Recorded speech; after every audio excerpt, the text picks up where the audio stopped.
Hello and welcome to the very first episode of The Press Pass, a new weekly conversation from the Baker County Press staff where we talk through what's in the paper this week, what we're still working on, what didn't quite make it to print, and what's prompting curiosity in people around Baker County.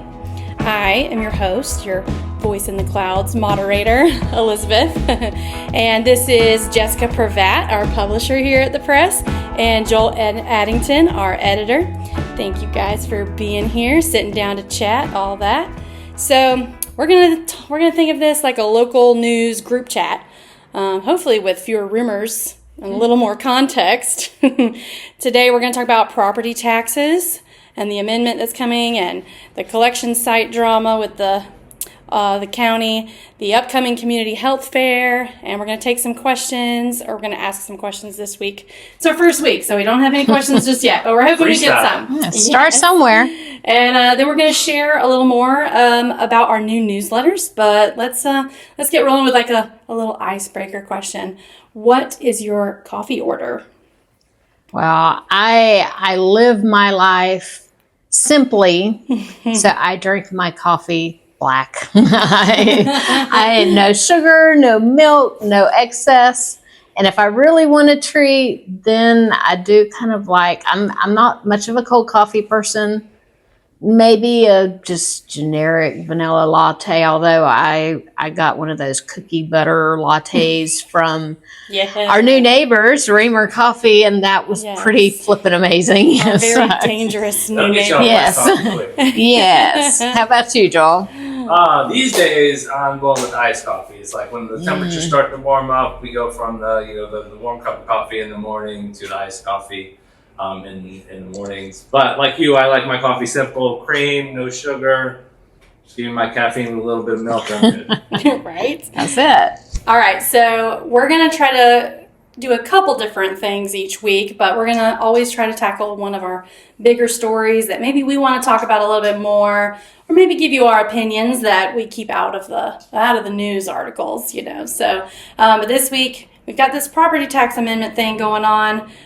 We broke down the basics of the property tax amendment in this week's paper. So if you want the full rundown, you can definitely start there. But for this conversation, we're going to look at the bigger picture. So what stood out to each of you while you're reporting and editing this story, and what did you think Baker County residents should be paying attention to, and the implications of their vote coming up in November, all that stuff? Wow, I'll defer to Joel since he wrote the story. Well, it's something he's been in local government for a long time. As I was, researching what the potential property tax cut for property owners would be, if this thing passes in November. Keep in mind, we all get a weigh in on this. It's right. Not a done deal. But if it were to come to pass in November, how big would the homestead exemptions, expand?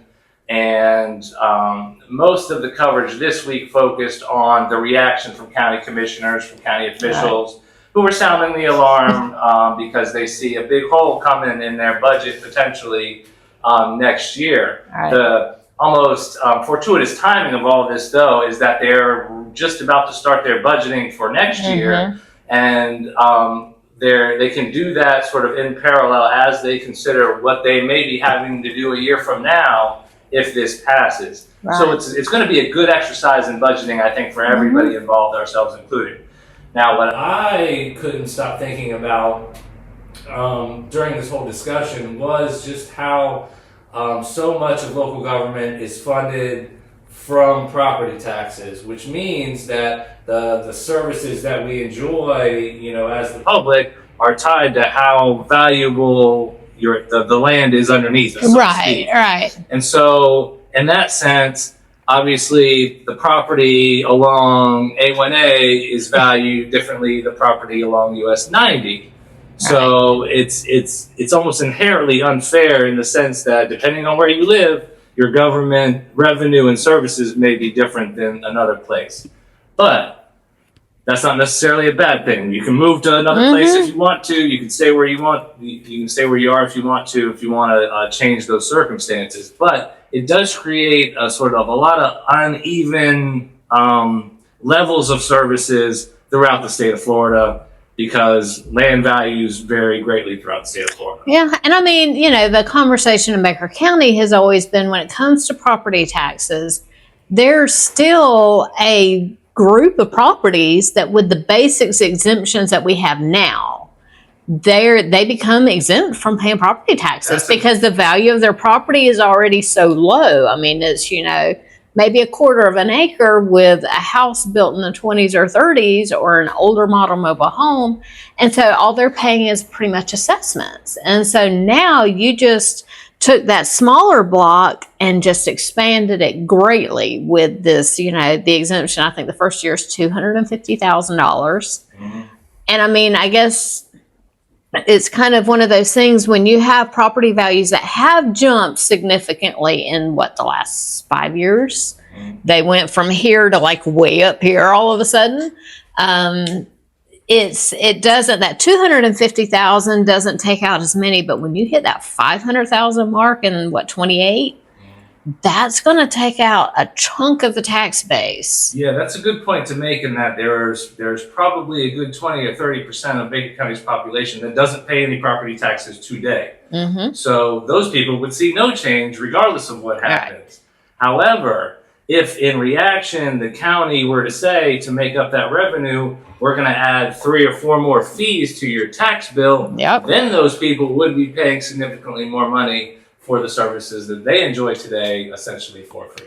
Right, because I mean, it's one of those things, the assessments, and for anybody that has bought a paper, I wrote a column about it, and just essentially that revenue in Baker County, maybe not as much these huge counties, Dade, Broward, so on and so forth, but in Baker County and these rural counties where the belt tightening has never stopped. I mean, they've always squeaked by budget to budget. Of course, the whole issues with the county and our audits and budgets and money, that's an entirely different discussion. But that revenue is necessary. I mean, they have to have it to provide the basic services, much less the extras. And so therefore it has to be replaced. And if they have to replace it with assessments, some people would say that's more fair because, like you said, the assessments, every property owner or parcel has to pay their portion of it. It would be definitely a fairer, flatter way to fund local government, which I guess that's my beef, is that it's not fair for everybody. Some people pay a lot more of their income, some people pay a lot less for essentially the same service. Mm-hmm. And so that just feels unfair. But a flat fee structure to fund local government seems like a much fairer structure. Mm-hmm. However, I will also say this.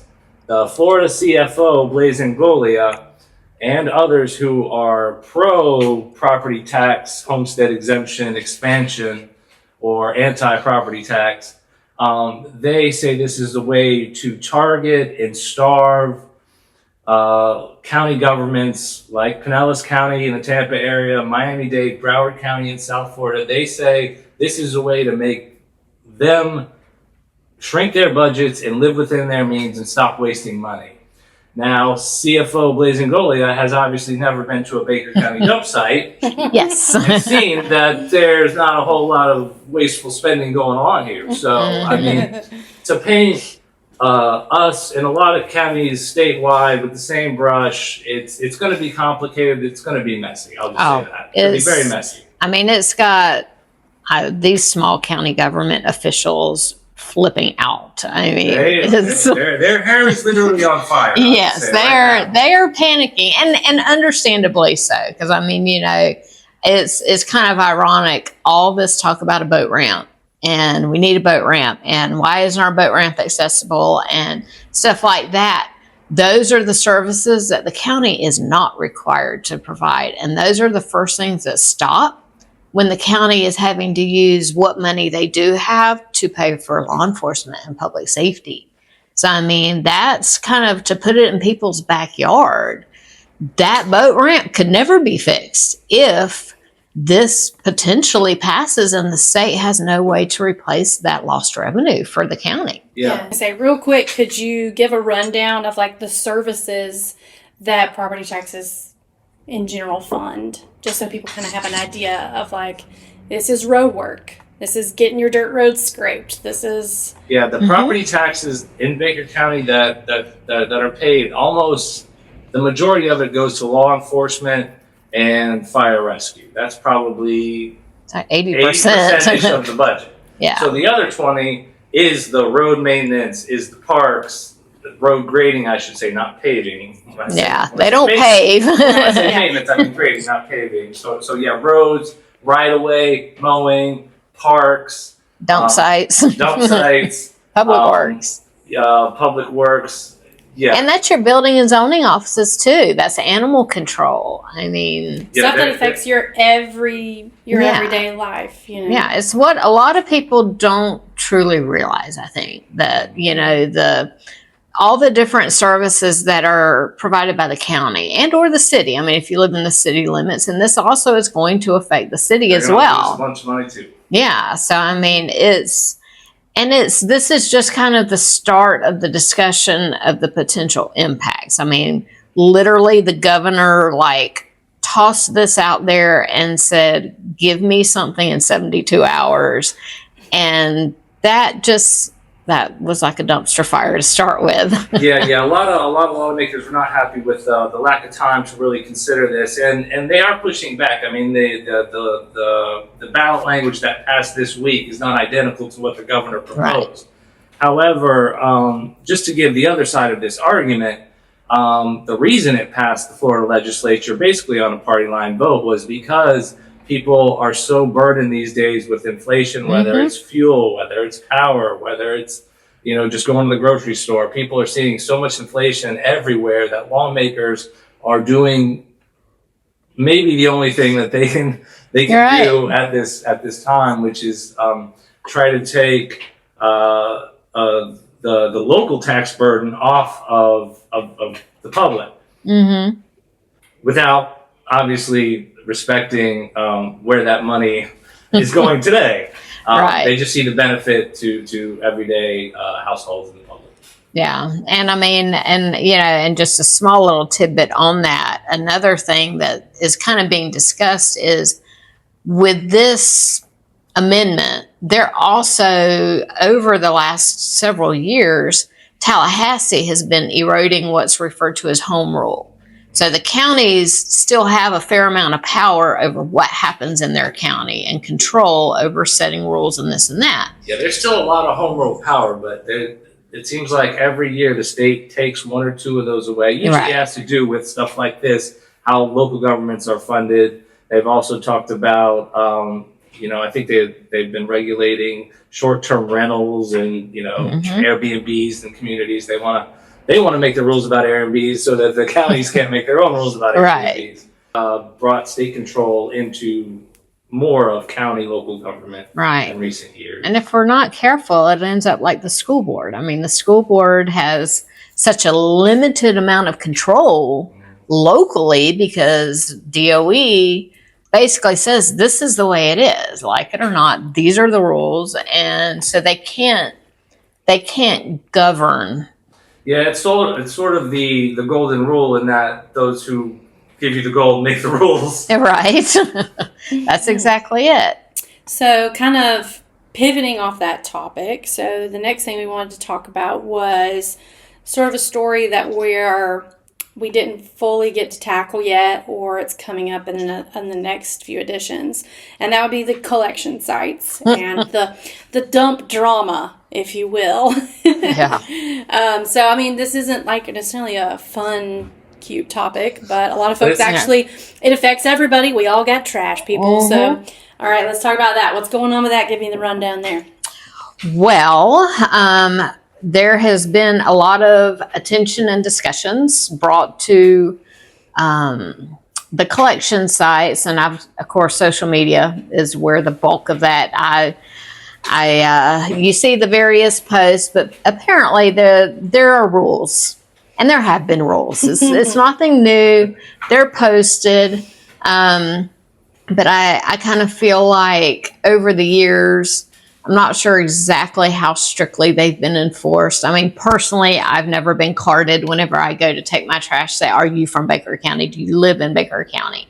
Of course, when you go frequently enough to the same dump site, they know who you are. They know you live right down the road. But regardless, there's been some discussion that at certain sites they're starting to really enforce the rule on how much trash can be dropped off and different things like that. And Leading to some conflicts, I understand. Exactly, according to the discussion at Tuesday night's meeting, these attendants are getting cussed out. They're being treated very badly by the people dropping their trash off because they're enforcing the rules. And that in turn, of course, it's a contract that all those employees are contracted through Mark Woods and his company with the county to staff them. So they're not county employees. So, I mean, they're not rules that these people have any control over anyway, but they're the ones that are catching the flack. And therefore they're saying, you know what, you're not paying me enough to put up with this. Yeah, there's sort of an irony here in that, the public complains to commissioners about conditions at the dump sites, and then the commissioners try to get the vendor or the contracted employees to enforce the rules at the dump site so that we don't have trash everywhere. And then the same public pushes back against those same vendors for trying to enforce those rules. Yeah. Now, so what's the potential solution? Well, and I think that's part of the problem, because obviously, I live down the road from one of them, and I drive by, and especially by Sunday afternoon, there's like 4 dumpsters out there, and they're overflowing. I mean, and that's just like general trash stuff. There's the one compactor, and so we need some bigger compactors. It sounds like capacity is more frequent. I know there's a lot of people too that are upset about the lack of the recycling options now, which I understand the reasoning behind it. But like one person pointed out, even if it's just like cardboard. I mean, I thought about it the other day whenever my son was getting our trash together to haul it to the dump, and we were breaking down boxes. And you have to do that now, because who doesn't get, 4 Amazon orders a week? And I mean, it is. I mean, it's just, and so many other things now. Even like if you do a Walmart order and they don't have it in stock, they'll ship it to you the next day and it comes in a box. And so, I mean, just boxes and stuff are. What sparked this whole controversy was a potential change in hours, right? They were talking about changing the hours to maybe be more or less convenient. So I think, Right. it was like that the locations weren't the same all across the board. They weren't uniform. Both right? for like what people were allowed to do and not do, and also like their availability. Right, because some of them, I think the one in Kyler and I believe another one, they kind of alternate on closed days. So like this site's open these days and that one changes by one. And so like there's a group of them that all have the same hours and staffing,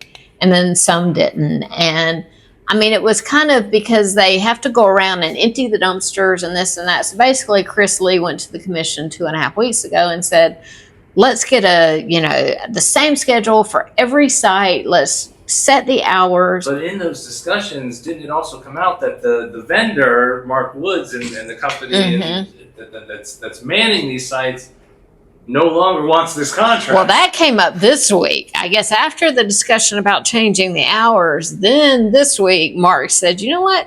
I'm not really interested in doing this job anymore. And then we looked it up. That's a $300,000, at least the budget for those site attendants per year is $300,000. Yeah. So there's a potential for that contract to go away and the county having to find a replacement for trash collection site, manning, personnel, etc. Right. And the big question is what that alternative might be and how much that might cost. Yeah, because I mean, how many companies provide people to do that kind of work? I mean, I think in this case, it was like tailor-made to fill this role. Yes, it and I mean, to find somebody to do it at such a low profit margin, and then on top of that, if they're having to put up with the abuse that they are, you're going to have to pay them more to have to do that. So, and that may be what the vendor is having trouble finding people to fill these spots, and then therefore fulfill the contract, and therefore he's not wanting to renew the contract.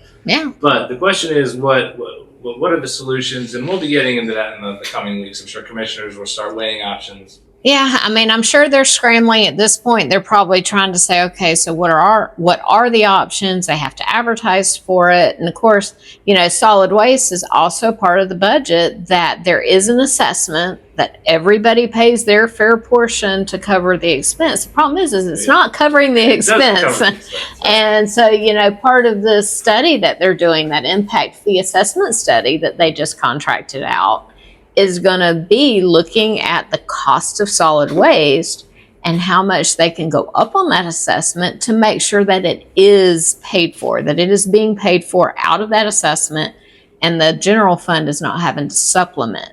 So, I mean, now they're looking at a significantly larger cost, probably, in addition to the existing taxes, right? Exactly. Well, the assessment.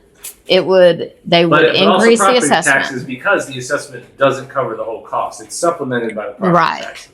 And I mean, The idea is to fully capture that cost and put it into an assessment. So in other words, be nice to your yes, so we don't run them off. They're just doing their job. I mean, it's not a good job. I would hate to have to sit there and smell that all day long. I would hate that. But somebody has to do it, unfortunately, because you can't trust people to follow the rules. Right. So, one more story I want to plug before we move on, though, is we got to sit down with governor candidate Paul Renner yesterday, former Florida House Speaker. And that was very interesting, and we'll have all that in next week's edition. Yep, we've kind of been highlighting these various politicians as they've dropped in or stopped by or reached out. It is, and I mean, from the governor's race all the way down. So it should be an interesting. What are we at? About 60, 90 days out. Yeah, the primary is in August, and the campaigns are heating up. So stay tuned. Yes. Yeah. All right. So, the next segment we want to do is we're covering something that's coming up, and this weekend there's a couple things going on, but one of the things is the Women's Club is hosting their 4th annual health fair. I believe it's at the fairgrounds, and we're just going to chat a few minutes about what to expect there and why you should come. And this is great for families and lots of different things coming together in one place. So you guys give us the details.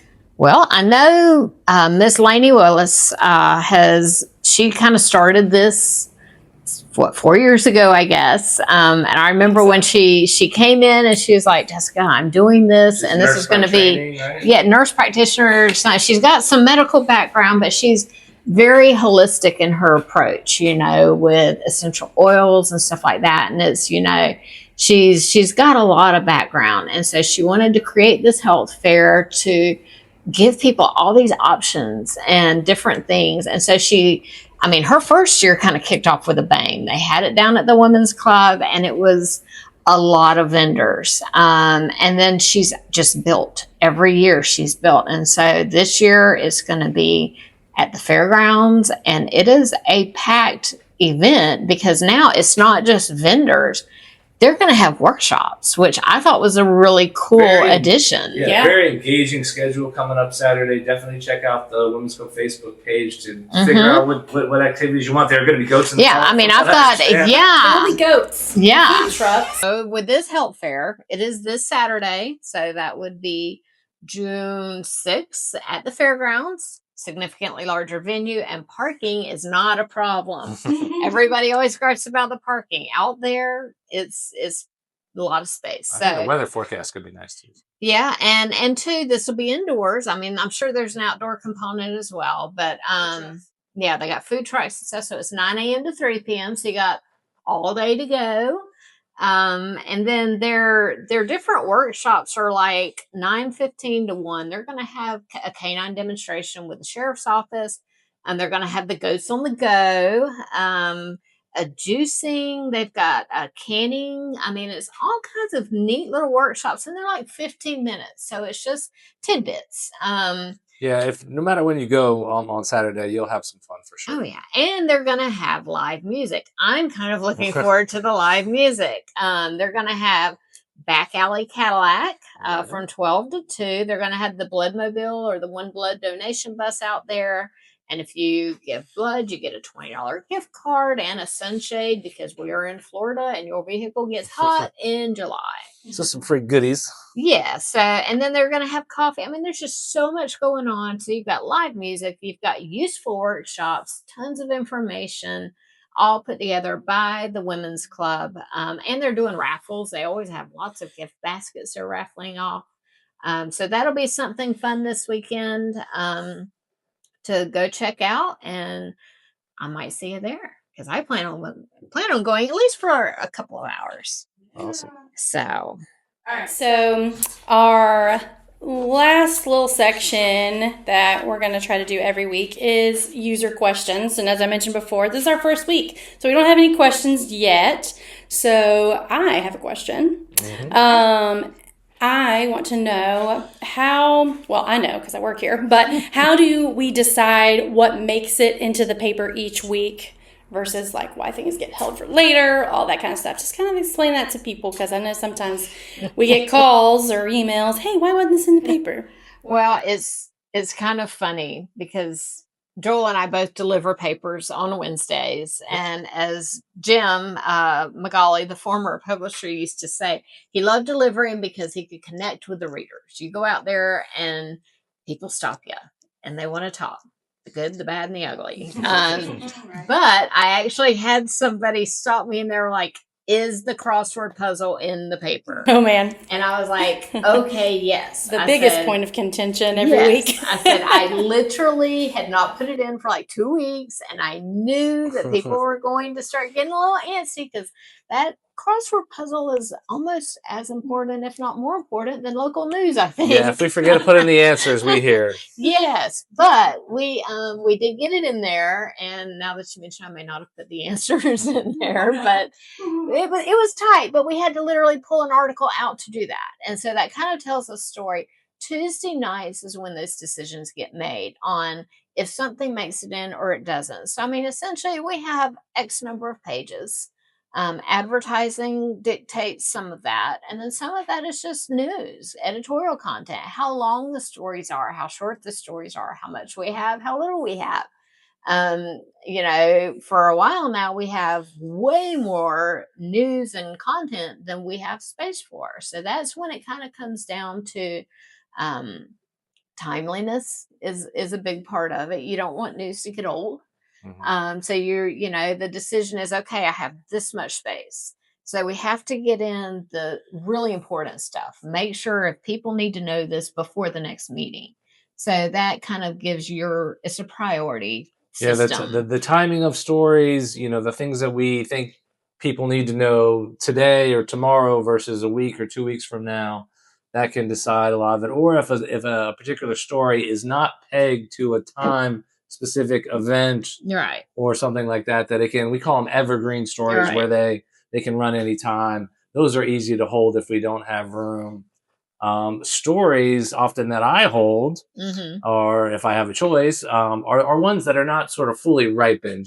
Maybe I still have some unanswered questions that I had to write around, or I feel like the story could have used another source or an interview. I'm glad we held that because it gives me another week to go get that interview or go do a little more work on that story. So those are easy to hold too. But I would say the big thing is anything that we think is really important that week is going to be in the paper. Yes, because we want to make sure that we are doing our job as the community newspaper and informing the readers. That's it. And so if it's something you need to know ASAP, we're going to make sure it's in there. It's it may not make it on the front page because there's limited space there, but that news is going to be in there. And is some of it is just it's our decisions on what gets in. Some people may think this story was more important to that one, but we have to look at things as a whole. We have a lot of people that read the paper, and so for a lot of different reasons. Exactly. So we try to cater to all our readers, and eventually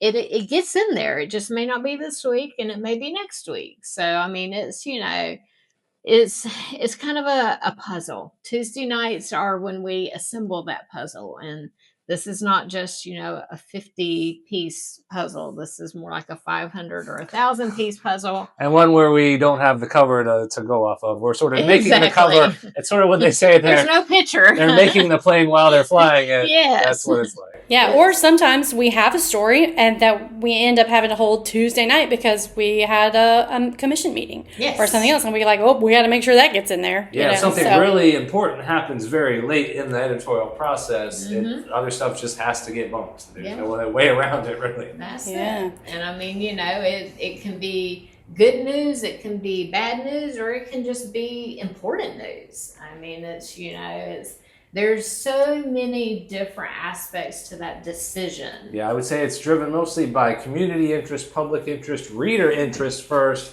and then probably secondly timing, and maybe third convenience. But Yeah. So kind of off that point, what do we want to see from the community as far as like tips, stories, leads, things like that? I mean, let's share a little bit about how. Sure. Yeah, I mean, I will say first and foremost, there is a assumption that the press knows everything. We are in the know about all the little things that are going on, and we're not. We try. I mean, We try. We try. Yeah, I would say we're always listening. We Yes. don't always know everything. Right. Yes. I mean, we depend, it is truly community news. I mean, we are a small staff. There are 3 full-time. We have Miss Camille, who is like borderline part-time, full-time. She handles so much for us in the office, but out gathering up this news, there's like 3 full-time people that have to cover all the things. This is And it. This is us right here. that's it. And I mean, we've got Richie that helps us out with sports, and we've got several other, freelance writers that help us out, Brittany with government, but we depend on people to pick up the phone, drop by the office, send us an email, a message on Facebook. Rattle our cage. Exactly. To just say, hey, look, did you know? Mhm. And we can take it from there, because if the answer is yes, then we're going to tell you, yeah, we did, and this is where it's at. Or we're going to say, no, where can we find that out? Or where Absolutely. is that information? So, we heavily depend on reader input, because it's a community paper. This is for our readers. It's We as wanna talk much about what you wanna theirs talk as about. It is ours. Yeah. Exactly. So, we want it to be relevant and informative, and we need people to give us that heads up. Yeah, particularly For sure. in the more remote parts of the county, your Colliers, your Lusties, your Taylors, etc. The locations that we maybe don't see on our paper route or every day. Right. When things are happening in those communities that you consider news, please reach out. Yeah, because I mean, Absolutely. we don't like to leave people out. We don't like to leave events out. And while we are limited, and also if there is an event or something and you've got some great pictures, send it in. Give us a contact, to say, hey, you can reach out to so-and-so and they can tell you about what happened. Yeah, I would venture to guess half of our content comes directly from the readers in the community. Yeah, I mean, it is community submissions, and that's what makes it very special and very unique, because it's generated as much by the community as it is by us. Yeah. So I think that's a perfect segue for our last little piece. So before we wrap up, Jessica, we've had a lot going on behind the scenes. it's been busy. Why don't you explain a little bit about our newsletters, because this is a big shift for how people can hear from us, and how they can get updates, get news, all that kind of stuff. Yes. So, I mean, obviously, newspapers, print, are not as common and popular as it used to be. I mean, I've seen circulation come and go over the close to 30 years that I've been here. And, the talk for the last 15, 20 years has been digital. Everything's going digital. And while we kind of stayed relevant, we created e-editions and options, digital options, a website, that type of thing. And And we keep our content behind a paywall because it is valuable content. It's Cost us to work. exactly. I mean, there's an expense in creating it, but it's also it has value as much for our advertisers as it does for the paper. But we are adding, we're not taking away, and that's one thing I want to be very clear. We're adding options because we also realize people, they not only may want it digitally, they want it in a slightly different format. And kind of the move has been, as a lot of people say, well, that's just so much to read. And they don't care about all the backstory. They just want to know give me the news in a nutshell. And so what we've done is create a newsletter called The Loop. And it's kind of casual. Which More is conversational tone, right? Right. It's kind of out of our comfort zone. We're very, AP style, and this is the way you write news. But this is shifting to that more conversational, casual style. And it's going to have news. It's going to have events. People say, I want to know what's going on. So we're going to have events. It's going to be very family oriented. But the key is it is casual. So, and it's informative and it's free. So you can get that news in a nutshell. If you only want to know the bare bones basics of what's happened, you can subscribe to that, and you can go to BakerCountyPress.com to subscribe to that. You can elect in to receive it. Like I said, it's free. Now, if you want that backstory, then we encourage you to subscribe and get the full e-edition. Definitely. Online for $30 a year. I mean, hey. And then we have your new newsletter, The Weekender, which is for subscribers. So you do have to subscribe. It's kind of a new added value piece. Tell them a little bit about that. Yeah, The Weekender is designed for those readers that really want to stay, on the cutting edge, want to know what's happening as it's happening, maybe even before the news hits, newsstands the following week. They want to know what's coming as early as possible. Yeah. So essentially what we do is we take whatever coverage that had to be held for space purposes, or as stuff that's new coverage, that from that week, we include that in sort of a short form, quick, easy read. Again, for subscribers that want to stay ahead of the game, know what's going to be in next week's edition before it hits newsstands or online. And again, it's probably 5-minute read, and we'll get you up to speed. Yeah, kind of just to see what you're working on, what you're chasing. It may not be a fully formed story yet, but we thought it'd be cool kind of see, what goes on behind the scenes and what we're working on. And that goes out every Friday about 6:00. Yep. And then 2 other options. We have what we call our obituary newsletter. So a lot of people, obviously, we're weekly. We come out once a week. And somebody can die and be buried before that paper ever comes out. And so we created this obituary newsletter. It goes out automatically 3 times a week to anybody. Once again, it's free. You don't have to be a subscriber to get it. And it basically, when we post new obituaries to the website, it sends it out on Monday, Wednesday, and Friday. So that way you don't miss your friend's funeral. Or you don't miss that opportunity to cook for the family, or pass along your condolences after the fact. You kind of know more in real time. That's got to be the worst feeling to see the obit, a week or 2 later. Yes, and I mean, in this day and age, people are so busy; they stay on the go, so it happens a lot. So we've got the obituary newsletter, and then we also have our weekly top 5. That I do the video that basically gives you my top 5 stories of this week's edition and why you probably need to go buy a copy or log in and subscribe and download this week's edition, and stay in the know. That's and then we've talked about a few other things, but those are our 4 options right now. So you can sign up for free for obituaries. You can sign up for free for the top 5 stories, and the Weekender is not free. That one that automatically goes out to subscribers. Yes, and then the Loop is free. So So we have 3 free ones, one that is kind of an added value for subscribers. And those are for digital subscribers. So you have to be subscribed to our e-edition, which is $30 a year, or $5 a month. You choose. If you only want it for a month or 2, you can do that. And then also just kind of a push, we're also looking for advertisers to partner with us. Yeah, certainly. If you want to get your business or cause or event in front of readers online, hit us up. Yeah. Because we want to keep them free.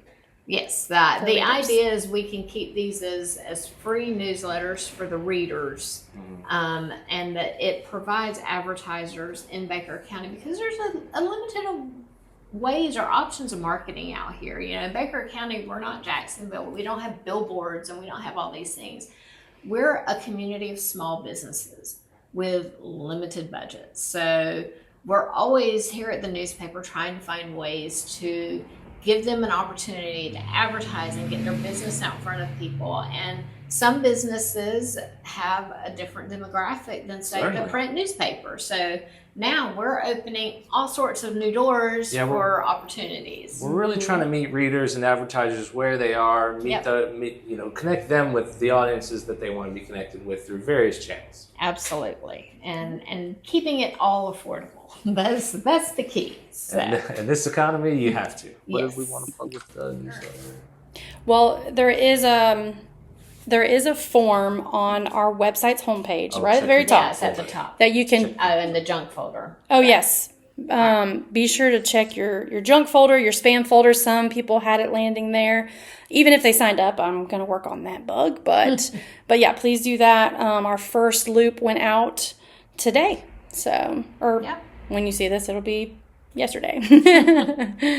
All right, so that wraps up our first edition of Press Pass. We are still figuring this out. So if you have thoughts, questions, story tips, opinions, we have them. We are more than welcome to listen to yours. Send them our way. There's a lot of different ways to reach us. You can message us on social media. We're on Facebook and Instagram. You can email us. You can go to bakercountypress.com. There's a contact us link there where you can send each of us a message. So let us know your thoughts, and we look forward to talking with everybody next week. Have a good day.